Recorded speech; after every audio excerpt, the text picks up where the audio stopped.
Fala, professor e estudante, tudo bem com vocês? No nosso artigo desta semana vamos ver o seguinte: será que existe relação entre eventos cardiovasculares, no caso doença coronariana, com declínio cognitivo? Pois bem, vamos ver isso hoje. Aqui na tela do meu computador eu tenho o título do artigo, eu tenho os autores, aqui a data de publicação e aqui o jornal no qual o artigo foi publicado, o JAC. Lembrando que para acessar o artigo, o link vai estar na descrição do vídeo. Então, bora para o paper. Bom, aqui ele fala na introdução a respeito de doenças coronarianas, fala aí a respeito um pouquinho de alterações cognitivas, né? Fala aí também do declínio cognitivo e fala do ELSA aqui, tá? Que é o estudo que acontece bianualmente lá na Inglaterra. E só para a gente falar a mesma língua, aqui tem as abreviações, tá certo? Quando for CHD, vai ser doença coronariana, tá bom? IMI é infarto do miocárdio, beleza? Então, vamos para a parte que nos interessa, materiais e métodos aqui. Bom, eles retiraram os dados desse ELSA aqui, desse estudo ELSA, tá? E o diagrama tá no apêndice. Então, lá no site aqui na região do apêndice aqui, tá bom? Vai aparecer aqui para vocês, só realizar o download. E aí vai abrir esse Word aqui pra gente. Vamos lá, vamos analisar. Bom, eram 8 avaliações, tá certo? Que eles chamam aqui de Wave. Então, para o indivíduo ser incluído aqui, para ser utilizado, na verdade, os dados desse indivíduo, ele tinha que participar de ao menos 2 avaliações. A primeira, né, a First Wave, tá? E aí, qualquer uma, desde a segunda até a oitava, aqui embaixo, tá bom? Eles foram excluindo os indivíduos e no final aqui eles ficaram com 7.888 participantes. Foram avaliados na primeira onda e ocorreu uma outra avaliação a qualquer momento dentro dessas 7 ondas, né, de 2 a 8. E aí, desse valor ali, 7 mil e pouco, foram 3.260 homens e 4.628 mulheres. Como é que eles fizeram a avaliação cognitiva? Primeiro, eles avaliaram a memória, tá bom? Então, eles pegaram 10 palavras, falaram para o indivíduo e pediram para ele repetir essas palavras. E aí, eles dividiram isso em memória imediata e memória tardia, caso o indivíduo lembrasse depois aí, de uma dessas palavras. E eles fizeram um somatório disso e fizeram um score aí de memória. O outro teste foi o teste de avaliar ali a semântica, a fluência semântica.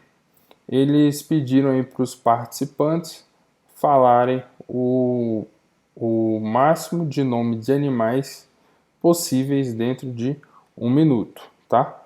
E o terceiro e último teste foi a parte de orientação temporal. Os indivíduos ali tinham que responder 4 questões a respeito de datas, por exemplo, qual o dia da semana que é hoje, qual mês que estamos, e assim sucessivamente, tá? Cada uma das 4 perguntas tinha um ponto e quanto mais scores os indivíduos atingiam, tá, em um desses 3 testes, melhor a função cognitiva deles. E aí eles fizeram aí um bem bolado para fazer um score cognitivo total, certo? E aí, o que ele classificou aqui como acidente ou incidente cardiovascular, né, que colocou como CHD? Se eles tiveram infarto do miocárdio, MI, e ou angina durante o follow-up. Então, ali na pós-avaliação. Que mais? Isso aí. Então, vamos para os resultados. Nossa tabela 1 aqui é a tabela de caracterização da amostra, tá bom? Comparando os indivíduos que não tiveram nenhum CHD com indivíduos que tiveram CHD, tá? Mas a tabela que nos interessa é a tabela 3. Vamos descer aqui, tá? Aqui eu tenho a curva aqui dos indivíduos que tiveram um CHD e dos indivíduos que não tiveram CHD. No caso aqui, a linha em azul aqui sem ser a tracejada, que as tracejadas são os limites ali. Então a linha azul sem ser a linha tracejada são os indivíduos que não tiveram nenhum CHD. Já a linha em vermelho aqui são os indivíduos que tiveram um CHD, beleza? Então eu tenho aqui o score global, de fluência, o score aqui de memória e o score de orientação temporal. E a tabela 3 aqui, que é a tabela que nos interessa. Vamos lá, vamos para baixo aqui. Bom, sair da frente dela. Aí.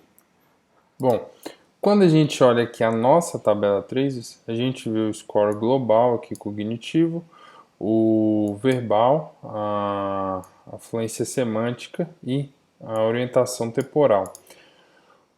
Quando a gente vê pós-CHD num curto período de tempo, a gente vê que não tem diferença significativa, certo? Só que quando a gente vê pós-CHD num recorte anual, tá bom? Num longo período, a gente vê que teve diferença significativa, em todos os marcadores, menos na fluência semântica. Tá certo? E aí agora a gente volta para aquelas figuras que eu mostrei para vocês e a gente consegue interpretar isso aqui. Então a gente consegue ver que no finalzinho aqui, tá? Os indivíduos que tiveram algum incidente cardiovascular, eles tinham os menores scores de maneira geral, tá bom? E quando a gente montou o score aqui o score global usando os outros três, tá? Ficou bem abaixo mesmo, beleza? Bom, que mais?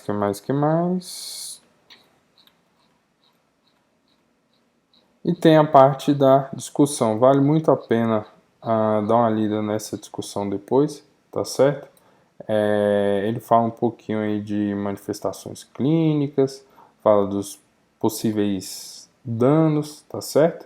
E a conclusão do estudo aqui. Bom, e os autores concluem aqui então que quem teve um incidente cardiovascular, seja um infarto do miocárdio ou uma angina, vai ter um declínio cognitivo mais rápido quando comparado àqueles indivíduos que não tiveram nenhum incidente cardiovascular, tá bom? Isso ocorre no longo prazo, tá bom? Não tem diferença no pré e também não tem diferença logo após o diagnóstico. A diferença é no longo prazo. Aqui tem os agradecimentos, perspectivas, as referências utilizadas. E lembrando que tem um apêndice também, pessoal, que eu mostrei para vocês aqui, que eu utilizei, tá? Só acessar lá da forma que eu mostrei no canto esquerdo e vamos finalizar o artigo aqui. Pois bem, muito cuidado com o corpo de vocês, pessoal, tá certo? Acidentes cardiovasculares, a gente consegue diminuir o risco deles com alimentação e exercícios físicos, tá certo? E caso alguém aí, um aluno seu, ou até mesmo você aí venha a sofrer um incidente desse, fique ligado na sua parte cognitiva. Beleza? Valeu!